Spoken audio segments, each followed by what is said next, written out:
Hello everyone, मैं हूं काजल। आप सभी का फिर से एक बार स्वागत है रुद्र आयुर्वेदिक एंड पंचकर्म चिकित्सा केंद्र में। वैसे तो मैं गर्भ संस्कार से रिलेटेड ही वीडियोस अपलोड करती हूं, पर यहाँ हमें कई बहनें ऐसा पूछती है कि हमारी एज 40 प्लस है, हमारे बच्चे भी बड़े हो गए हैं, तो हमें गर्भ संस्कार के वीडियोस देखने की क्या आवश्यकता है। तो ये वीडियो खास उन बहनों के लिए भी है जिन्होंने मुझे ये सब पूछा था, इसलिए क्योंकि हम यहाँ जो एक्टिविटीज करवाते हैं वो प्रेग्नेंट लेडीज के लिए तो खास होती ही है, क्योंकि वो और उसके पेट में रहा बच्चा दोनों ही साथ साथ सीखते हैं।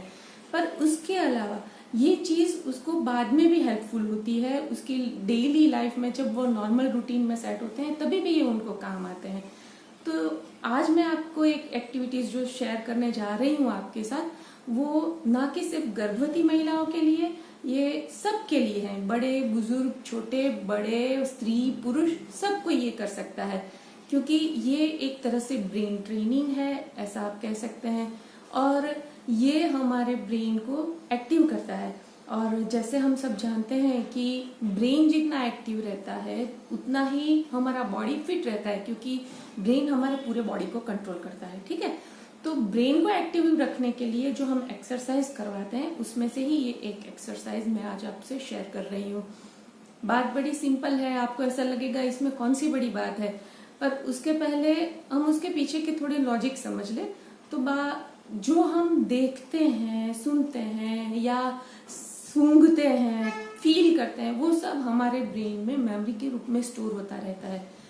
और समय आने पे कभी कभी वो प्रकट होता है, कभी कभी वो प्रकट नहीं भी होता है। तो हमें क्या करना है कि हमारे ब्रेन में जो मेमोरी के रूप में स्टोर है उसको हमें रिकॉल करने की आदत डालनी है।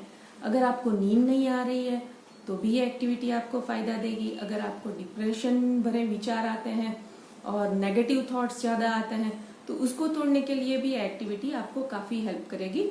तो एंड तक वीडियो जरूर देखिएगा। शुरू करते हैं एक्टिविटी। तो आपको क्या करना है कि आपकी पसंद का कोई भी गाना ले, हिंदी मूवीज के जो हम सुनते हैं रेगुलरली, वो कोई भी गाना ले और उसको आपको ट्रांसलेट करना है अपनी मदर टंग में। जैसे कि मेरी मदर टंग गुजराती है, तो मैं जो गाना चूज करूंगी उसका ट्रांसलेशन मैं करूंगी गुजराती में। ठीक है, तो मैं आपको एग्जाम्पल के तौर पे दिखाऊंगी भी। जैसे हमने वो गाना सुना है, आरंभ है प्रचंड बोले मस्तकों के झुंड, तो उसका मैं ट्रांसलेशन कर रही हूँ मेरी मदर टंग यानी कि गुजराती में। तो सुने जरा। आरंभ छे प्रचंड बोले मस्तको न झुंड, आज युद्ध नी घड़ी नी तू पुकार दे, आन बान शान अने जान नु पड़दान, आज एक धनुष ना बाण पर तू वारी दे।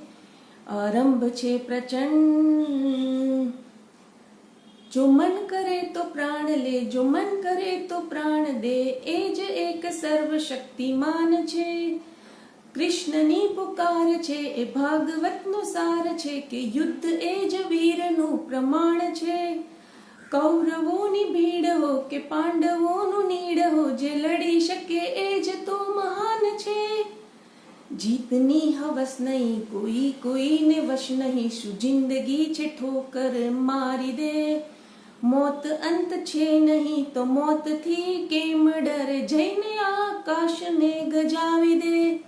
ठीक है, ये मैंने सिंपल मेरी मदर टंग में इसका ट्रांसलेशन किया। तो आप कोई भी गाना ले सकते हैं और आप भी इस तरह से कर सकते हैं।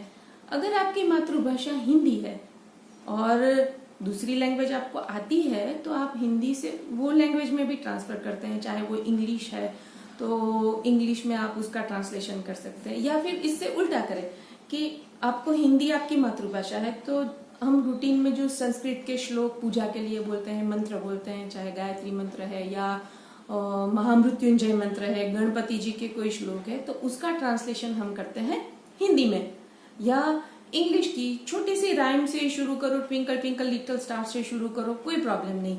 आपको सिर्फ वो चीज पसंद करनी है जो आप समझ पाते हैं कि वो कहना क्या चाहते हैं, फिर उसके अकॉर्डिंग आपको अपनी मदर टंग से एक वर्ड निकाल के उसमें सेट करना है, बस इतना ही करना है।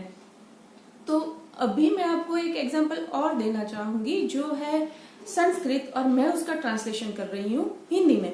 महाभारत में स्टार्टिंग में एक श्लोक आता था, यदा यदा ही धर्मस्य, जो कि भगवत गीता का श्लोक है। तो उसका ट्रांसलेशन करते हैं हम हिंदी में। तो श्लोक ऐसा है कि यदा यदा ही धर्मस्य ग्लानिर्भवति भारत, आप सबने सुना ही होगा। उसका हिंदी कुछ इस तरह से होगा, जब जब धर्म की ग्लानि होती है भारत, अधर्म का हो उदय तब मैं जन्म लेता हूँ, सज्जनों को तारने और दुर्जनों को मारने, धर्म की संस्थापना हेतु हर युग में मैं आता हूँ। मैं ये समझ के ही चल रही हूँ कि आप सबने ये श्लोक सुना होगा, और ये भगवत गीता का श्लोक है जिसमें भगवान बोलते हैं कि मैं हर युग में जन्म लेता हूँ धर्म की संस्थापना के लिए। ठीक है, तो आप ऐसा भी कुछ कर सकते हैं, संस्कृत का हिंदी करें या इंग्लिश का हिंदी करें, तो ये भी इस तरह की सेम एक्टिविटी है। और इससे हमारा ब्रेन एक्टिव कैसे होता है वो भी हम समझ ले कि जैसे मैंने पहले ही बोला कि हम सुनते हैं, देखते हैं, सूंघते हैं, फील करते हैं, जो हमारे सेंसरी ऑर्गन है 5, उससे जो भी हम देखते सुनते हैं वो हमारे ब्रेन में मेमोरी के रूप में स्टोर होता है। हम उसे रिकॉल नहीं कर पाते, तो प्रोसेस ये करनी है कि हमें उसे रिकॉल करना है। ये जो वर्ड्स मैंने आपको सुना है अभी, वो आपके लिए कोई अनजान नहीं है, चाहे मेरी मदर टंग गुजराती वाले हैं चाहे हिंदी वाले, तो आपने ये सब सुना है, आपके ब्रेन में ये सब है ही ऑलरेडी, सिर्फ उसको रिकॉल करना है। और जरूरी नहीं है कि हर बार आप उसे रिकॉल कर ही पाए, पर जरूरी ये है कि आपका ब्रेन एक्टिव हो, क्योंकि एक्टिव होगा, काम करेगा, बिजी रहेगा, तो उसकी नेगेटिव थॉट्स या डिप्रेसिव थॉट्स से कट ऑफ होगी, वो उससे दूर होगा। वैसे हमने सुना है ना कि खाली दिमाग शैतान का घर, ये बात बिल्कुल सही है। जब हमारा दिमाग खाली बैठा है, उसके पास कोई काम नहीं है, तो वो हमेशा उल्टा सोचता है, जो हमारे कुछ काम का नहीं है, जिनसे हमारा कुछ लेना देना नहीं, कभी कभी ऐसी बातों में भी वो इन्वॉल्व होने लगता है। तो ये सारी जो एक्टिविटीज है वो नेगेटिव थॉट्स या फालतू विचारों को रोकने के लिए बहुत काम आती है, और हमारा ब्रेन इससे एक्टिव भी रहता है।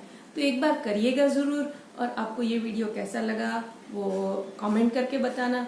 अगर अच्छा लगा है तो लाइक, शेयर एंड सब्सक्राइब, और स्वस्थ रहे, मस्त रहे।